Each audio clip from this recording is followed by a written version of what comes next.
അതിനെ പിന്താങ്ങിയിരുന്ന സംരക്ഷിച്ചിരുന്ന പൗരോഹിത്യത്തിനും ഭരണകൂടത്തിനുമെതിരായിട്ടുള്ള ഒരു നിലപാടെടുത്തുകൊണ്ട് ലാ ഇലാഹ ഇല്ലല്ലാഹ് ഉയർത്തിപ്പിടിച്ചുകൊണ്ട് ആ ദൗത്യം നിർവഹിക്കുകയും സ്വന്തത്തെ തന്നെ അള്ളാഹുവിന് സമർപ്പിക്കുകയും സ്വന്തമായുള്ളതിനെയൊക്കെ അള്ളാഹുവിന് സമർപ്പിക്കുകയും ചെയ്യുന്ന ആ ത്യാഗപൂർണമായ ചരിത്രം അതിലേക്ക് സൂചന നൽകി പോകുന്നത് കാണാൻ കഴിയും. പിന്നീട് അള്ളാഹു നൂഹ് നബി അലൈഹിസ്സലാമിന്റെ ചരിത്രം കോറിയിട്ട് പോകുന്നു. അതുപോലെ സ്വാലിഹ് നബി അലൈഹിസ്സലാം, ലൂത്ത് നബി അലൈഹിസ്സലാം, ഹൂദ് നബി അലൈഹിസ്സലാം, ഷുഐബ് നബി അലൈഹിസ്സലാം തുടങ്ങിയുള്ള പ്രവാചകന്മാരെ നിരനിരയായി പറഞ്ഞു പോകുന്നത് കാണാം. അവിടെ ആവർത്തിക്കുന്ന ഒരു കാര്യമുണ്ട്. ആ പ്രവാചകന്മാരെല്ലാം തന്നെ അവിടെ ആവർത്തിച്ചു പറയുന്ന ഒരു കാര്യം,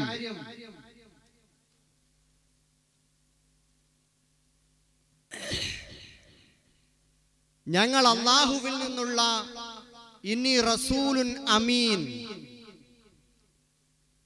അമീനായ അള്ളാഹുവിന്റെ ദൂതനാണ് ഞാൻ എന്നാണ് ഓരോ പ്രവാചകന്മാരും പറയുന്നത്. അപ്പോ അമീനായ പ്രവാചകൻ എന്ന് പറയുമ്പോ ഇന്നി ലക്കും റസൂലുൻ അമീൻ എന്ന് പറയുമ്പോൾ നമ്മൾ ആരാവണം?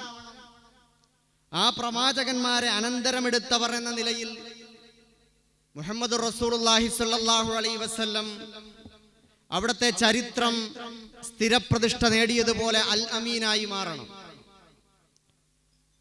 സമൂഹത്തിന്റെ അമാനത്ത് നിർവഹിക്കാൻ പറ്റുന്ന നിലയിൽ അൽ അമീനായി മാറാൻ നമുക്ക് കഴിയണം.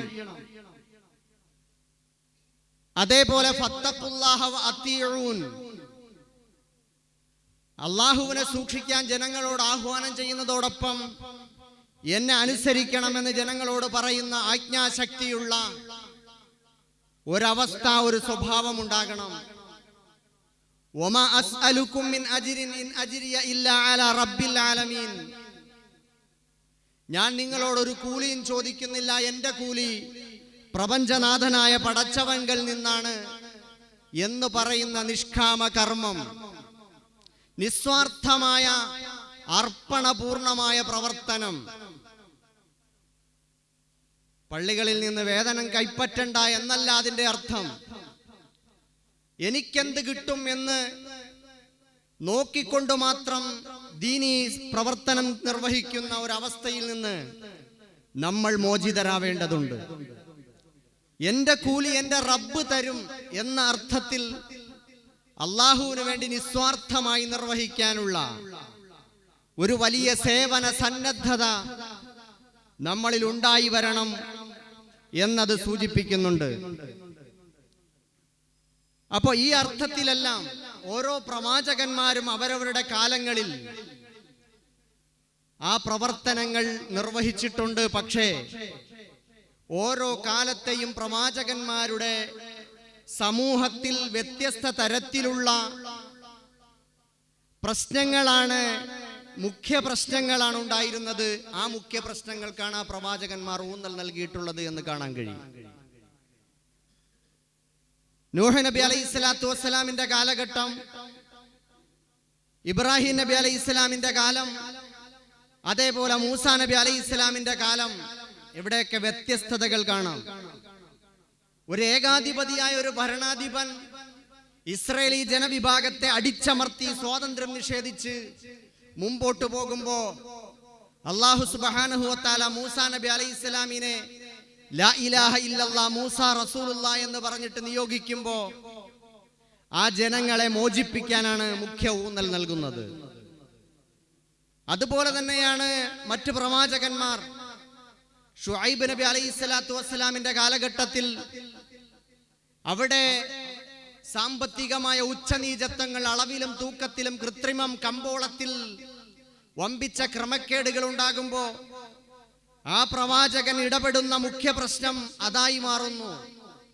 സ്വാലിഹ് നബി അലൈഹിസ്സലാത്തു വസ്സലാമും ഹൂദ് നബി അലൈഹിസ്സലാമും ഒക്കെ സമൂഹത്തിലെ ധൂർത്തും ദുർവ്യയവും പൊങ്ങച്ച പ്രകടനങ്ങളും അതിനെതിരിലാണ് മുഖ്യമായ പ്രബോധനം ഊന്നുന്നത്. ലൂത്ത് നബി അലൈഹിസ്സലാത്തു വസ്സലാം സദൂം ജനതയുടെ നേരത്തെ സൂചിപ്പിച്ചതുപോലെയുള്ള സ്വവർഗഭോഗം അതിനെതിരിലാണ് ഊന്നൽ നൽകുന്നത്. അപ്പൊ ഈ അർത്ഥത്തിലെല്ലാം ഇങ്ങോട്ട് കടന്നു വരുമ്പോൾ മുഹമ്മദ് റസൂലുള്ളാഹി സ്വല്ലല്ലാഹു അലൈഹി വസല്ലം സകലമാന സാമൂഹിക തിന്മകളെയും ഷിർക്കിനെയും കുഫറിനെയും ആ ഷിർക്കും കുഫറും ഉൽപ്പാദിപ്പിക്കുന്ന സാമ്പത്തിക ഉച്ചനീചത്വങ്ങളും ക്രമക്കേടുകളും ലൈംഗിക അരാജകത്വങ്ങളും സ്വാതന്ത്ര്യ നിഷേധങ്ങളും പട്ടിണിയും ഒക്കെ തന്നെ ഇല്ലാതാക്കാൻ സമ്പൂർണമായി ഇടപെടുന്ന രംഗമാണ് കാണുന്നത്. അതുകൊണ്ട് തന്നെയാണ് മുഹമ്മദ് നബി സല്ലല്ലാഹു അലൈഹി വസല്ലമിനെ അള്ളാഹു പരിചയപ്പെടുത്തിയത്. സൂറത്തുൽ അറാഫ് 157-ാമത്തെ വചനം നമുക്കറിയാം. യഅ്മുറുഹും ബിൽ മഅറൂഫ് വയൻഹാഹും അനിൽ മുൻകർ വയുഹില്ലു ലഹുമുത് തയ്യിബാത് വയുഹർരിമു അലൈഹിമുൽ ഖബായിസ് വയളഉ അൻഹും ഇസ്റഹും വൽ അഗ്ലാൽ അല്ലതി കാനത് അലൈഹിം. അപ്പോൾ ആ അർത്ഥത്തിൽ നന്മ കൽപ്പിക്കുന്ന, തിന്മയെ വിലക്കുന്ന, നല്ല ഭക്ഷ്യപദാർത്ഥങ്ങൾ അനുവദിക്കുന്ന, മോശമായത് വിലക്കുന്ന, ജനങ്ങളുടെ ജീവിത ഭാരങ്ങൾ ഇറക്കി വെക്കുന്ന, അവരുടെ ചങ്ങലകളിൽ നിന്നും അരിച്ച് സ്വതന്ത്രരാക്കി മാറ്റുന്ന ഒരു മഹത്തായ വിമോചന പ്രവർത്തനം. ഒരു വിമോചകനെ ആധുനിക ഭാഷാ സങ്കേതങ്ങളിലൂടെ എഴുത്തുകാര് പരിചയപ്പെടുത്തുന്നുണ്ട്. പക്ഷെ പരിശുദ്ധ ഖുർആൻ എത്ര മനോഹരമായാണ് അള്ളാഹുവിന്റെ റസൂൽ സല്ലല്ലാഹു അലൈഹി വസല്ലമിനെ ഒരു വിപ്ലവകാരിയായി, ഒരു വിമോചകനായി അവതരിപ്പിക്കുന്നതെന്ന് അവിടെ നമുക്ക് കാണാൻ കഴിയും. അങ്ങനെ വരുമ്പോ നമ്മൾ ഏറ്റെടുത്തിരിക്കുന്നത് ഈ പ്രവാചകന്മാരിലൂടെ കടന്നു വന്ന ഫബിഹുദാഹു മുഖ്തദി, ആ പ്രവാചകന്മാരുടെ മാർഗദർശനങ്ങളെ പിന്തുടരുക എന്നതാണ് പൊതുവായി മുഅ്മിനീങ്ങളുടെ ബാധ്യത. പ്രത്യേകിച്ച് പണ്ഡിതന്മാർ, അവരുടെ ബാധ്യത അതാണ്. അത് നിർവഹിക്കാൻ വേണ്ടി നമ്മൾ മുമ്പോട്ടിറങ്ങുമ്പോ നമ്മൾ എന്ത് വേണം? ഇതുവരെയും നമ്മൾ ചെയ്തുകൊണ്ടിരിക്കുന്നത് എന്താണ്? നമ്മുടെ ചുറ്റുവട്ടങ്ങളിൽ, സേവന മേഖലകളിൽ, മഹല്ലുകളിൽ അവിടെ മാത്രം നമ്മൾ ഒതുങ്ങി നിൽക്കുകയാണോ എന്ന ഒരു ആത്മപരിശോധന നമുക്കുണ്ടാവണം. നമുക്ക് നിശ്ചയിക്കപ്പെട്ടിട്ടുള്ള മാസാന്തം, നമുക്ക് നിശ്ചയിച്ചിട്ടുള്ള ആ വേതനത്തിനപ്പുറം അളന്നു തൂക്കിയുള്ള നമ്മുടെ നമസ്കാരത്തിന്റെ ഇമാമത്ത്, ഖുത്ബ നിർവഹണം, കുട്ടികൾക്കുള്ള താലീം, ഇതിനപ്പുറം തദ്രീസ്, അതിനപ്പുറം നമ്മൾ എന്താണ് ഈ ഉമ്മത്തിന്റെ പ്രശ്നങ്ങൾക്കനുസരിച്ച് അവരെ മാറ്റിയെടുക്കാൻ എന്തൊക്കെ ചെയ്യുന്നുണ്ട് എന്ന് നമ്മൾ ആലോചിക്കണം. എല്ലാ പ്രവാചകന്മാരുടെയും കാലഘട്ടത്തിൽ അവർ ഊന്നൽ കൊടുത്തിട്ടുള്ള മുഖ്യ പ്രശ്നങ്ങളെല്ലാം നമ്മുടെ ചുറ്റുവട്ടത്ത് മഹല്ലിന്റെ പരിസരങ്ങളിൽ കുമിഞ്ഞു കുന്നുകൂടി കിടക്കുമ്പോൾ ആ പ്രശ്നങ്ങൾക്ക് ക്രമപ്രവൃദ്ധമായി മാറ്റമുണ്ടാക്കിയെടുക്കാൻ കൂട്ടായി ഉലമാക്കൾ കൂട്ടായി ആലോചിക്കാൻ, നിങ്ങൾ പരീക്ഷിച്ച രീതിശാസ്ത്രം എന്താണ്, എനിക്കും അതൊന്ന് പരീക്ഷിച്ചു നോക്കണം എന്നതാവണം നമ്മുടെ കൂട്ടായ്മകളുടെ പ്രധാനപ്പെട്ട ഒരു ലക്ഷ്യം. പരസ്പരം ഫിക്ർ വളർത്താൻ, അള്ളാഹുവിന്റെ ദീനിന്റെ ഫിക്ർ വളർത്താൻ, തസ്കിയത്തും തർബിയത്തും വർദ്ധിപ്പിക്കാൻ, തഖ്വയുടെ മേഖലകളിൽ കൂടുതൽ കടന്നു പോകാൻ, അള്ളാഹുവിന്റെ ദീനിന്റെ മാർഗത്തിൽ കൂടുതൽ ജീവിതം ഒഴിഞ്ഞുവെക്കാൻ, സമർപ്പിക്കാൻ, അതിന് പറ്റുന്ന അവസരങ്ങളാവണം നമ്മുടെ ഈ കൂട്ടായ്മകൾ. സഹോദരങ്ങളെ, ഞാൻ നിങ്ങളിൽ ഒരുവൻ മാത്രമാണ്. ഞാൻ എൻ്റെ സുഹൃത്തുക്കൾ, എൻ്റെ ഉസ്താദുമാർ എന്ന നിലയിൽ ഞാൻ നിങ്ങളുടെ ഇടയിൽ നിന്ന് ഒരുവനായി നിങ്ങളോട് ചർച്ച ചെയ്യുക മാത്രമാണ്. ഞാൻ പ്രസംഗിക്കുകയോ ക്ലാസ് എടുക്കുകയോ ചെയ്യുകയല്ല. വല്ലാത്ത ദുരവസ്ഥയിലേക്ക് നമ്മൾ പോവുകയാണ്. നമ്മളെക്കുറിച്ച് പരിശുദ്ധ ഖുർആൻ വിശേഷിപ്പിച്ചത് എന്താണ്? കുന്തും ഖൈറ ഉമ്മത്തിൻ ഉഖ്രിജത് ലിന്നാസ് തഅ്മുറൂന ബിൽ മഅറൂഫി വതൻഹൗന അനിൽ മുൻകർ. മഅറൂഫിന്റെ എല്ലാ ബാബുകളും തുറന്നിടുകയാണ്, മുൻകറിന്റെ എല്ലാ ബാബുകളും തുറന്നിടുകയാണ്. എന്താണോ മുൻകർ, വെറുക്കപ്പെട്ടത്, തിന്മ എന്നറിയപ്പെടുന്ന മുഴുവൻ തിന്മകളും ഇല്ലായ്മ ചെയ്യുക. നന്മയായി അറിയപ്പെട്ട മുഴുവൻ സംഗതികളെയും അത് നമ്മൾ സ്ഥാപിച്ചെടുക്കുക എന്ന് നമ്മുടെ ഉത്തരവാദിത്തമാണ്. അതിനെന്ത് വേണം? നമ്മൾ നന്മയായിട്ട് കാണുന്നത് എന്താ? കണങ്കാലിന്റെ മുകളിലേക്ക് വസ്ത്രം കയറ്റി കൊടുക്കുക, മിസ്വാക്ക് ചെയ്യുക, താടി നീട്ടുക, തലപ്പാവ് ധരിക്കുക, നീളമുള്ള വസ്ത്രം ധരിക്കുക, വെള്ള വസ്ത്രം ധരിക്കുക, അത്തർ പൂശുക, ഇങ്ങനെ ഏതാനും കുറച്ച് കാര്യങ്ങൾ, ആരെങ്കിലും കാണുമ്പോൾ സലാം പറയുക, സദക്ക ചെയ്യുക, ഇങ്ങനെ കൊച്ചു കൊച്ചു കാര്യങ്ങളിൽ നമ്മൾ ഒതുങ്ങി നിൽക്കുന്നു. വ്യക്തി കേന്ദ്രീകൃതമായ പരസ്പരം കണ്ടുമുട്ടുമ്പോൾ തീർക്കുന്ന ബാധ്യതകളിൽ മാത്രം ഒതുങ്ങി നിൽക്കുന്നു. സമൂഹത്തിൽ കുമിഞ്ഞുകൂടി കിടക്കുന്ന തിന്മകളുടെ കനാന്തകാരങ്ങൾക്ക് മുമ്പിൽ വെളിച്ചം പ്രസരിപ്പിക്കാൻ നമുക്ക് കഴിയണം സഹോദരന്മാരെ, നമുക്ക് കഴിയണം. വല്ലാത്ത അവസ്ഥയിലാണ്. അല്ലാഹു സുബ്ഹാനഹു വ തആല പറഞ്ഞ ഉഖ്രിജത്തിൽ ഇന്നാസ് എന്ന പ്രയോഗം വളരെ ശ്രദ്ധേയമാണ്. ജനങ്ങൾക്കു വേണ്ടി പുറത്തു കൊണ്ടുവരപ്പെട്ട സമൂഹം. ഉഖ്രിജത്ത് പുറത്തു കൊണ്ടുവരപ്പെട്ട എന്നർത്ഥമല്ലേ? ആ അർത്ഥത്തിൽ നമ്മൾ പലരും പല വൃത്തങ്ങൾക്കകത്താണ്. വിശുദ്ധ ഖുർആൻ സൂചിപ്പിച്ചതുപോലെ കമാ അഖ്റജക റബ്ബുക മിൻ ബൈതിക ബിൽ ഹഖ് വ ഇന്ന ഫരീഖം മിനൽ മുഅ്മിനീന ലകാരിഹൂൻ. തീർച്ചയായും അല്ലാഹു സുബ്ഹാനഹു വ തആല താങ്കളെ സത്യത്തിന്റെ പേരിൽ, ഹക്കിന്റെ പേരിൽ താങ്കളുടെ ഭവനത്തിൽ നിന്നും പുറത്തു കൊണ്ടുവന്നു.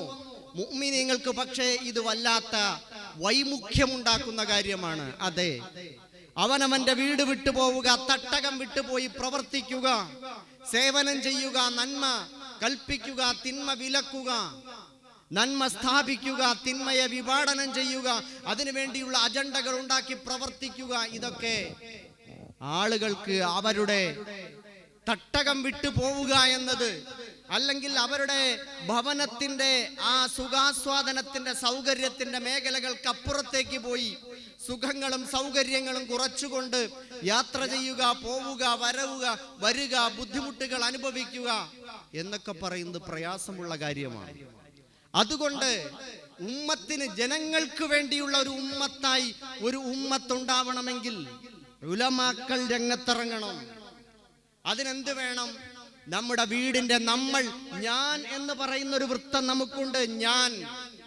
ഞാനിസം, അനാനിയത്തിന്റെ ഒരു വൃത്തമുണ്ട്. ഞാൻ എൻ്റെ അപ്പുറത്തേക്ക് ആരെയും ഉൾക്കൊള്ളില്ല, ആർക്കും കൊടുക്കില്ല, ആരിൽ നിന്നും വാങ്ങില്ല. ഞാനായി ഇങ്ങനെ വട്ടം കറങ്ങുന്ന അവസ്ഥ.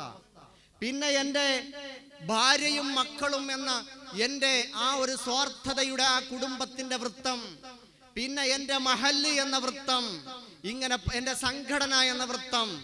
ഈ വൃത്തങ്ങൾക്കപ്പുറത്തേക്ക് ജനങ്ങൾക്ക് വേണ്ടി മഅറൂഫുകൾ ഉണ്ടാക്കാൻ, മുങ്കറുകൾ ഇല്ലാതാക്കാൻ നമുക്ക് സ്വയം സന്നദ്ധമാകേണ്ടതുണ്ട്. ഉലമാക്കൾ എന്ന നിലയിൽ അതിന് നമുക്കെന്താണ് പ്രചോദനം? നമ്മുടെ ബസീറത്താണ്. അല്ലാഹു സുബ്ഹാനഹു വ തആല പറഞ്ഞല്ലോ, ഖുൽ ഹാദിഹി സബീലി അദ്ഉ ഇലല്ലാഹി അലാ ബസീറത്തിൻ അന വ മനിത്തബഅനി. പറയുക, ഇതാണ് എൻ്റെ മാർഗം, ഞാൻ അല്ലാഹുവിലേക്ക് വിളിക്കുന്നു. വെറുതെയുള്ള വിളിയല്ല അത്. അലാ ബസീറത്തിൻ, തികഞ്ഞ ഉൾക്കാഴ്ചയോടുകൂടി. ബസീറത്തിന് മുഫസ്സിരീങ്ങൾ പറയുന്നത് ഹക്കിനെയും ബാത്തിലിനെയും വേർതിരിക്കുന്ന ആ ഒരു വിവേകമാണ്. ഹക്കിനെയും ബാത്തിലിനെയും വേർതിരിച്ച് മനസ്സിലാക്കുന്ന ഒരു വിവേകം, അതാണ് നമുക്കുണ്ടാവേണ്ടത്. അപ്പൊ ആ അർത്ഥത്തിൽ ബസീറത്തുണ്ടാകുമ്പോ നമ്മുടെ കർമ്മപഥങ്ങളിലേക്ക് നമ്മളെ ഇങ്ങനെ തള്ളി വിട്ടുകൊണ്ടിരിക്കും. നമ്മുടെ ബസീറത്ത്, നമ്മുടെ ഉൾക്കാഴ്ച, നമ്മുടെ അറിവ്, നമ്മുടെ പാണ്ഡിത്യം, നമ്മുടെ വിവേകം, നമ്മുടെ തിരിച്ചറിവ്, അത് നമ്മളെ തള്ളി വിട്ടുകൊണ്ടിരിക്കും. അതാണ് ഈ പഠന ക്ലാസ്സുകളുടെ പ്രാധാന്യം. പഠന ക്ലാസ്സുകൾക്കപ്പുറം ചിന്തകളും ചർച്ചകളും ഗവേഷണങ്ങളും ഉലമാക്കൾ നടത്തേണ്ട കാലമാണ്. നമ്മുടെ ദയൂബന്ദി ഉലമാക്കൾ അങ്ങനെയായിരുന്നു. നമ്മുടെ എല്ലാ പണ്ഡിതന്മാരും അങ്ങനെയായിരുന്നു. ബഹസുകൾക്ക് പ്രാധാന്യം കൊടുത്തിരുന്നു, പരസ്പര ചർച്ചകൾക്ക് പ്രാധാന്യം കൊടുത്തിരുന്നു, അന്വേഷണങ്ങൾ നടത്തിയിരുന്നു, നല്ല വെളിച്ചം നേടിക്കൊണ്ട് മുമ്പോട്ട് പോയിരുന്നു. അതൊരു രാജ്യത്തിന് തന്നെ വെളിച്ചം കൊടുക്കുന്ന അവസ്ഥയിലേക്ക് നമ്മുടെ ഗവേഷണങ്ങളും നമ്മുടെ പഠനങ്ങളും നമ്മുടെ ചർച്ചകളും ഉയർന്നു വരേണ്ടതുണ്ട്. ഒരു ഖൈറു ഉമ്മത്തിൽ നിന്ന് പ്രതീക്ഷിക്കേണ്ടതില്ലാത്ത വളരെ ആഭ്യന്തര ശൈഥില്യങ്ങൾ ഉണ്ടാക്കി തീർക്കുന്ന ചർച്ചകളാണ് ഇന്ന് ഉയർന്നു കേട്ടുകൊണ്ടിരിക്കുന്നത്. മറ്റുള്ളവന്റെ ഈമാൻ പരിശോധിക്കുന്ന അളവുകോലുമായി നടക്കുകയാണ് പലരും. അവൻ നരകത്തിലാണ്, ഇവൻ നരകത്തിലാണ്, അവൻ ഷിയയാണ്, അവൻ സുന്നിയാണ്, അവൻ മുജാഹിദാണ്, അവൻ ജമാഅത്താണ്, ഇവൻ തബ്ലീഗാണ്, അവൻ സുന്നിയാണ്. ഈ അർത്ഥത്തിലേക്ക് ആളുകളുടെ ഗ്രൂപ്പ് നോക്കുന്ന ഒരു സ്വഭാവം കുറച്ചു കാലത്തേക്കൊന്ന് മതിയാക്കേണ്ട സമയമാണ്. നമ്മൾ നല്ല തികഞ്ഞ പാണ്ഡിത്യം നേടി ഉമ്മത്തിനെ ശരിയായ ദിശയിലൂടെ മുമ്പോട്ട് നയിക്കാൻ എൻ്റെ പ്രിയമുള്ള ഉസ്താദുമാരെ, ഉലമാക്കളെ, നമ്മൾ നല്ല സമയം കണ്ടെത്തേണ്ടതുണ്ട്. ഈ ഉമ്മത്ത് പെരുവഴിയിലാണ്, വല്ലാത്ത അവസ്ഥയിലാണുള്ളത്. അല്ലാഹു സുബ്ഹാനഹു വ തആല പറഞ്ഞല്ലോ, ബസീറത്തോടുകൂടി ആളുകളെ അല്ലാഹുവിലേക്ക് വിളിക്കണം. ആ ഉൾക്കാഴ്ച ഹക്കിനെയും ബാത്തിലിനെയും വേർതിരിക്കുന്ന ഒരു കാഴ്ചപ്പാട് നമുക്കുണ്ടാവണം. മഹാനായ ഉമർ അൽ ഫാറൂഖ് റളിയല്ലാഹു തആല അൻഹു പറഞ്ഞല്ലോ, ഇന്നമാ തൻഖലി ഉറൽ ഇസ്ലാമി ഉർവതൻ ഉർവ ഇദാ നശഅ ഫിൽ ഇസ്ലാമി മൻ ലം യഅരിഫിൽ ജാഹിലിയ. ഇസ്ലാമിന്റെ ഇഴകൾ, ഇസ്ലാമിന്റെ കെട്ടുപാടുകൾ അതൊക്കെ ഇങ്ങനെ അഴിഞ്ഞു പോയിക്കൊണ്ടിരിക്കും, ഒന്നൊന്നായി അഴിഞ്ഞു പോയിക്കൊണ്ടിരിക്കും. എപ്പോഴാണത്? ഇദാ നശഅ ഫിൽ ഇസ്ലാം മൻ ലം യഅരിഫിൽ ജാഹിലിയ. ജാഹിലിയത്തിനെ മനസ്സിലാക്കാത്തവൻ ഇസ്ലാമിലായി ജനിച്ചു വളർന്നു വന്നാൽ അവൻ കാരണം ഇസ്ലാമിന്റെ കെട്ടുപാടുകള്, അതിന്റെ ഇഴകൾ ഒന്നൊന്നായി അഴിഞ്ഞു പിരിഞ്ഞു പോയിക്കൊണ്ടിരിക്കും. എന്ന് പറഞ്ഞാൽ പരിശുദ്ധ ഖുർആനും ഹദീസും ഇസ്ലാമിക ഫിഖ്ഹും ഉസൂലുകളും ഒക്കെ നമ്മൾ പഠിക്കുമ്പോൾ, ഈ കാലഘട്ടത്തിൽ ദീനി പ്രമാണം പഠിക്കുമ്പോൾ, ഈ കാലഘട്ടത്തിന്റെ ജാഹിലിയത്തുകളെ മനസ്സിലാക്കിക്കൊണ്ട് മാത്രമേ നമുക്ക് ഇസ്ലാമിനെ ഓരോ സ്ഥലത്തും ഫിറ്റാക്കി നിർത്താൻ കഴിയുകയുള്ളൂ, ഇഴ ചേർക്കാൻ കഴിയുകയുള്ളൂ. അല്ലെങ്കിൽ ഇസ്ലാമിൻ്റെതായ ഒരു തുരുത്തിൽ ഒറ്റപ്പെട്ട് ഒരാത്മീയമായ ഒരഭ്യാസമായി മാറിപ്പോകും. ഇസ്ലാമിനെ കേവലം ആത്മസംസ്കരണത്തിന്റെ ആത്മീയ അഭ്യാസമാക്കി ഒതുക്കി നിർത്തുന്ന അവസ്ഥകളുണ്ട്. ഇസ്ലാമിനെ ഫിഖ്ഹിൽ മാത്രം തളച്ചിടുന്ന അവസ്ഥകളുണ്ട്. ഇസ്ലാമിനെ ഹദീസിൽ മാത്രം തളച്ചിടുന്ന അവസ്ഥയുണ്ട്. പക്ഷെ ഇതെല്ലാം നമുക്ക് ആവശ്യമായതാണ്. കുല്ലു ഹിസ്ബിൻ ബിമാ ലദൈഹിം ഫരിഹൂൻ. ഫിഖ്ഹിൽ വിൽപ്പത്തിയുള്ളവൻ, തസവ്വുഫിൽ വിൽപ്പത്തിയുള്ളവൻ, അല്ലെങ്കിൽ തഫ്സീറിലോ ഹദീസിലോ വിൽപ്പത്തിയുള്ളവൻ അത് വെച്ചിട്ട് സന്തോഷിച്ച് അങ്ങേയറ്റം രസം കൊണ്ടുപോവുകയാണ്. പക്ഷെ എല്ലാത്തിൽ നിന്നും നന്മകൾ എടുത്തുകൊണ്ട് മുമ്പോട്ട് പോവാൻ നമുക്ക് കഴിയേണ്ടതുണ്ട്. സഹോദരങ്ങളെ, അങ്ങനെ പോയിട്ട് ഇസ്ലാമിനെ ഒരു പ്രത്യയശാസ്ത്രമായി ഉൾക്കൊള്ളാൻ, ഒരു വിശാലമായ അർത്ഥത്തിൽ നമ്മുടെ മുമ്പിലുള്ള ലിബറലിസം, നവലിബറലിസം, അതേപോലെ കമ്മ്യൂണിസം, ഓറിയന്റലിസം, ക്യാപിറ്റലിസം, അതേപോലെ സയണിസം, ഫാഷിസം, ഇങ്ങനെ കുറെ മനുഷ്യനിർമ്മിതമായ കുറെ വ്യവസ്ഥിതികളും പ്രത്യയശാസ്ത്രങ്ങളും നമ്മുടെ മുമ്പിലുണ്ട്. ഇതാണ് ഇന്ന് സമൂഹത്തെ അടക്കിവാണ് കൊണ്ടിരിക്കുന്നത്. അതിന് മറുഭാഗത്ത് ആ ജാഹിലിയത്തുകളെ ശരിയായി പഠിച്ചു മനസ്സിലാക്കിക്കൊണ്ട് ഇസ്ലാമിനെ സമർത്ഥിക്കാനും സ്ഥാപിക്കാനും നമുക്ക് കഴിയണം. രണ്ട് തരത്തിലുള്ള വെല്ലുവിളികളാണ് നമ്മൾ നേരിട്ടുകൊണ്ടിരിക്കുന്നത്. ഞാൻ ചുരുക്കുകയാണ്. രണ്ട് തരത്തിലുള്ള വെല്ലുവിളികളാണ് നമ്മൾ നേരിട്ടുകൊണ്ടിരിക്കുന്നത്. ഒന്ന് ഐഡിയോളജിക്കൽ ക്രൈസിസും മറ്റൊന്ന് ഐഡന്റിറ്റി ക്രൈസിസും. അഥവാ നമ്മൾ ഒരാദർശ സമൂഹം എന്ന നിലയിൽ ഇസ്ലാമിക ആദർശത്തിനെതിരെ ഈ പറയപ്പെട്ട ഇസങ്ങൾ മുഴുവൻ സംഘടിച്ച് പ്രവർത്തിച്ചു കൊണ്ടിരിക്കുകയാണ്. അപ്പൊ ആ അർത്ഥത്തിൽ നമുക്ക് പരിശുദ്ധ ഇസ്ലാമിനെ, ഇത് മാനവികമാണ്, ഇത് മനുഷ്യ സമൂഹത്തിന് ഉദാത്തമാണ്, ഏറ്റവും ഉന്നതമായ വ്യക്തിയെ, സമൂഹത്തെ, കുടുംബത്തെ, രാഷ്ട്രത്തെ, സാമ്പത്തിക വ്യവസ്ഥയെ, സംസ്കാരത്തെ, നാഗരികതയെ ഉയർത്തിക്കൊണ്ടുവരുന്ന മഹത്തായ ഒരു ദൈവികമായ ദിവ്യമായ പ്രപഞ്ചാധിപനായ പടച്ച തമ്പുരാനിൽ നിന്നുള്ളൊരു പ്രത്യയശാസ്ത്രമാണെന്ന് സമർത്ഥിക്കാനുള്ള ബുദ്ധിപരമായ പക്വതയും പാണ്ഡിത്യവും നമ്മൾ നേടിയെടുക്കണം. അതിനുള്ള സംവേദന ശേഷി നമ്മൾ നേടിയെടുക്കണം. അള്ളാഹുവിന്റെ ദീനിന് അതുണ്ട്. അത് നമ്മൾ നേടിയെടുത്തുകൊണ്ട് വേണം പടച്ചവന്റെ ദീൻ കൈകാര്യം ചെയ്യാൻ മുമ്പോട്ട് പോവേണ്ടത്. പള്ളിയിൽ സംസാരിക്കേണ്ടത് എങ്ങനെ, പള്ളിയിൽ കൂടുന്ന സത്യവിശ്വാസികളോട് എങ്ങനെ സംസാരിക്കണം, സ്ത്രീകളോട് എങ്ങനെ സംസാരിക്കണം, വിദ്യാർത്ഥി തലമുറയോട് എങ്ങനെ സംസാരിക്കണം, ഈ കാലഘട്ടത്തിലെ വിദ്യാർത്ഥികളോട് എങ്ങനെ സംസാരിക്കണം, അഡോളസൻ കൗമാരക്കാരോട് എങ്ങനെ സംസാരിക്കണം, ഒരു പൊതുവേദിയിൽ അമുസ്ലിങ്ങളുടെ മുമ്പിൽ എങ്ങനെ സംസാരിക്കണം, ഒരു യാത്രാ മധ്യത്തിൽ ആളുകളോട് എങ്ങനെ സംസാരിക്കണം, സമൂഹത്തോട് എങ്ങനെ പെരുമാറണം, അങ്ങനെ തുടങ്ങി വളരെ വ്യക്തവും സ്ഫുടവും ശരിയുമായിട്ടുള്ള രീതിയിൽ നമ്മുടെ കമ്മ്യൂണിക്കേഷനും കൂടി വളർന്നു വരണം ആ രൂപത്തിൽ. അപ്പോൾ സഹോദരങ്ങളെ, ആ അർത്ഥത്തിൽ നമുക്ക് ഇസ്ലാമാണ് ഈ കാലഘട്ടത്തിനെ നയിക്കേണ്ടത് എന്ന് സമർത്ഥിക്കാനുള്ള ഒരു പക്വത നമുക്കുണ്ടാകണം.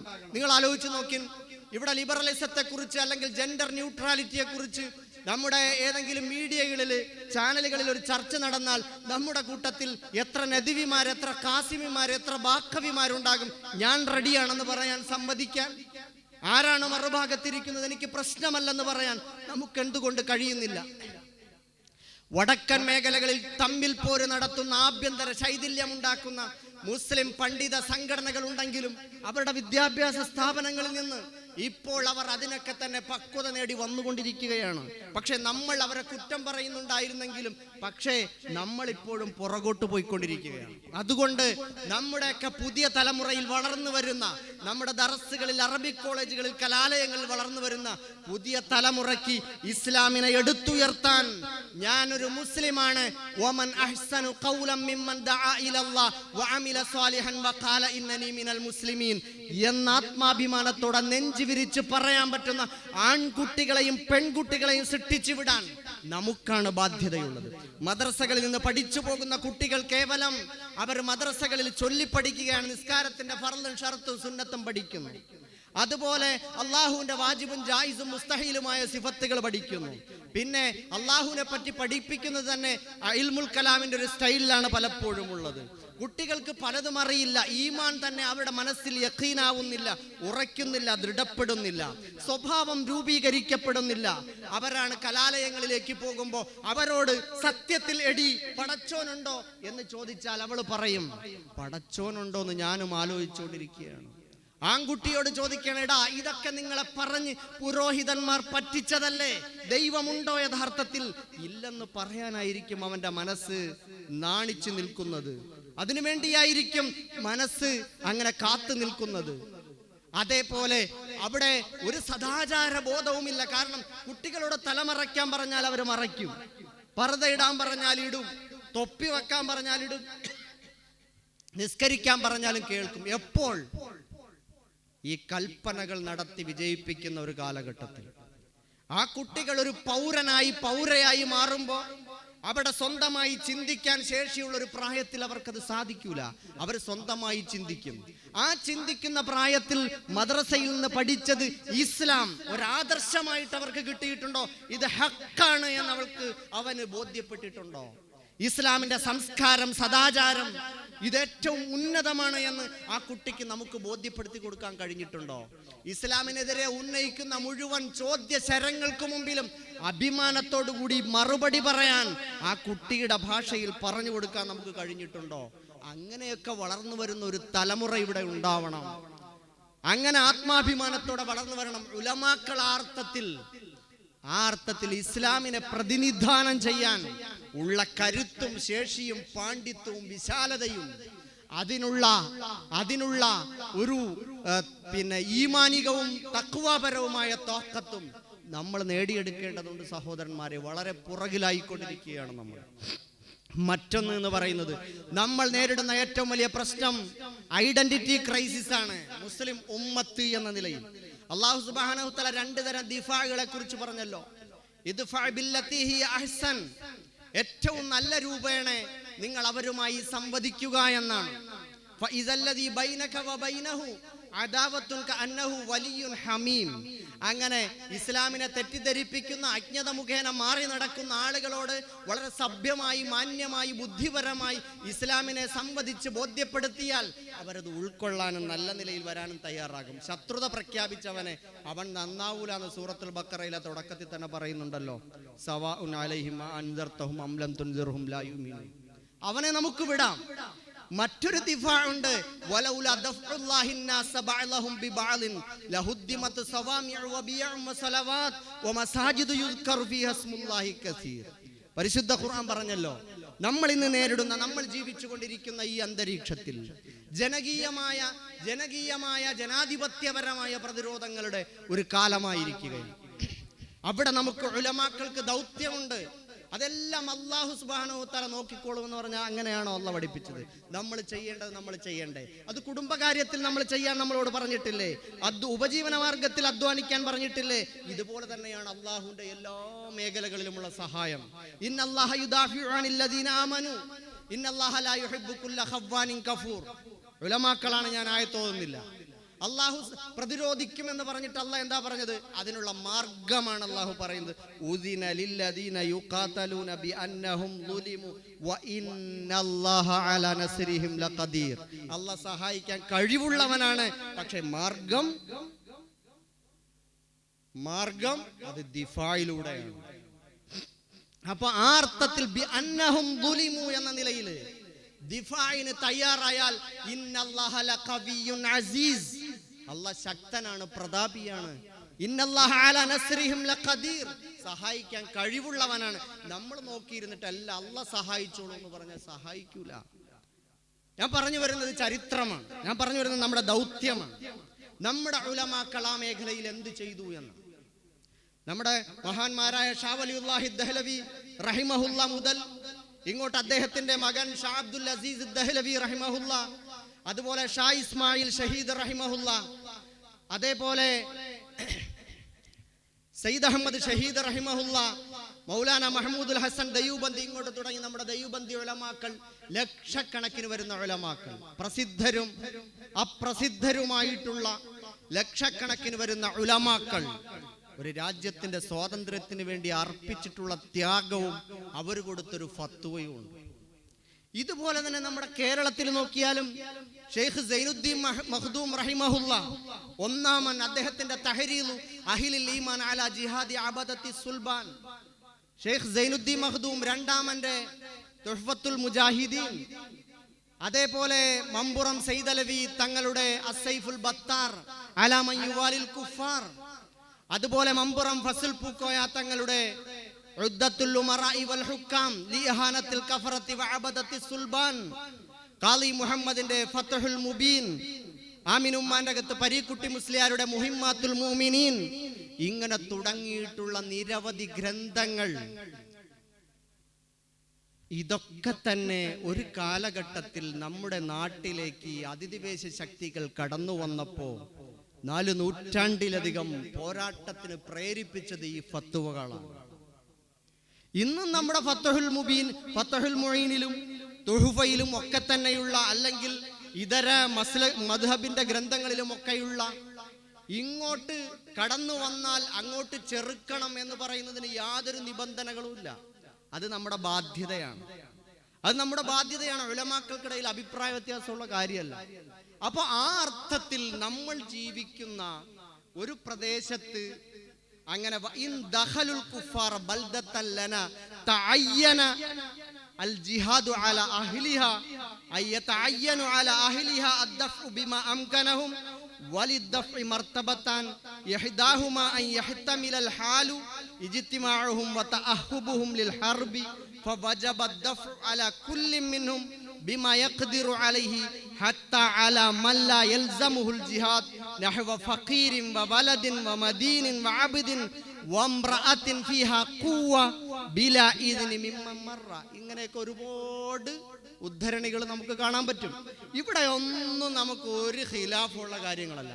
അപ്പൊ പറഞ്ഞു വരുന്നത് എന്താന്ന് വെച്ചാല്, നമ്മൾ അധിവസിക്കുന്ന ഈ രാജ്യത്ത്, ഇന്ത്യ മഹാരാജ്യത്ത്, നമ്മൾ അങ്ങേയറ്റം നല്ലവരായി എല്ലാവർക്കും നന്മ ചെയ്ത് മാത്രം ജീവിക്കുമ്പോൾ മുസ്ലിം ഉമ്മത്തിനെ ഉന്മൂലനം ചെയ്യാൻ വേണ്ടിയുള്ള ശ്രമങ്ങൾ ഉണ്ടായാൽ, ആ അർത്ഥത്തിൽ, ഏതർത്ഥത്തിൽ ആദർശപരമായി ഇസ്ലാമിനെ നശിപ്പിക്കാൻ ശ്രമിക്കുമ്പോൾ അതിനെ ഏറ്റവും മനോഹരമായ നിലയിൽ ആശയ സംവാദങ്ങളിലൂടെ അതിനെ പ്രതിരോധിക്കാനുള്ള സംവാദശേഷി നമ്മൾ നേടിയെടുക്കണം. അതോടൊപ്പം തന്നെ നമ്മൾ മുസ്ലിം ഉമ്മത്തിനെ, നമ്മുടെ രാജ്യത്തിനെ തകർക്കാൻ വേണ്ടി വരുന്ന ശക്തികളെ, അവരെ ജനകീയമായി ചെറുത്തു തോൽപ്പിക്കാൻ വേണ്ടിയിട്ടുള്ള ആ ഒരു ദൗത്യവും നമുക്കുണ്ട്. ഇതൊക്കെ നമ്മുടെ മുമ്പ് കഴിഞ്ഞുപോയ ഉലമാക്കൾ അവരുടെ കാലഘട്ടങ്ങളിൽ കിതാബുകൾ രചിച്ചുകൊണ്ട് നിർവഹിച്ചിട്ടുള്ളതാണ്, അവർ നടത്തിയിട്ടുള്ളതാണ്. പുതിയ കാലഘട്ടത്തിലും അത്തരത്തിൽ ഉലമാക്കൾ അത്തരം ദൗത്യങ്ങൾ നിർവഹിക്കേണ്ട സന്ദർഭങ്ങൾ വന്നാൽ മറന്നു പോകാതിരിക്കണം എന്ന് മാത്രമാണ് ഈ സന്ദർഭത്തിൽ ഓർമ്മിപ്പിക്കാനുള്ളത്. നമ്മെ സംബന്ധിച്ചിടത്തോളം നമ്മൾ അങ്ങനെ ഒരു ഉന്മൂലനത്തിന്റെ ഭീഷണിയിലാണ്. നമ്മുടെ രാജ്യത്തിന് വേണ്ടി ശബ്ദിക്കാൻ എല്ലാ ഉത്തരവാദിത്തപ്പെട്ട ജനാധിപത്യ പാർട്ടികൾ, മതേതര പാർട്ടികളൊക്കെ പരാജയപ്പെട്ടുകൊണ്ടിരിക്കുമ്പോൾ ഉലമാക്കൾ ഉണർന്നെഴുന്നേൽക്കേണ്ടതുണ്ട്, നമ്മുടെ ദൈവബന്ധി ഉലമാക്കളെ പോലെ.